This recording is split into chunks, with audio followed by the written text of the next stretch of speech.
যখন মাইয়েতকে কবরে শোয়ানো হয় তখন সে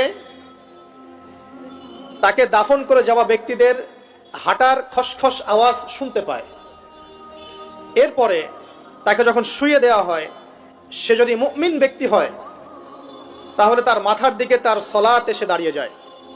দুনিয়াতে আপনি যে নামাজগুলো পড়েছেন, আমি যে নামাজগুলো পড়ছি, এগুলো মাথার দিকে দাঁড়িয়ে যায়।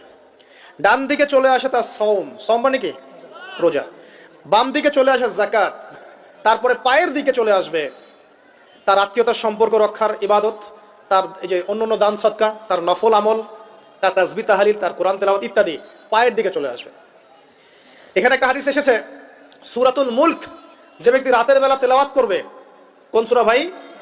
তাবারাকাল্লাযী বিয়াদিহিল মুলক ওয়া হুয়া আলা কুল্লি শাইইন কাদির। এই সূরা যে ব্যক্তি রাতের বেলা করে তেলাওয়াত করবে, ইনশাআল্লাহ সূরা মুলকও কবরে তার সাথে থাকবে।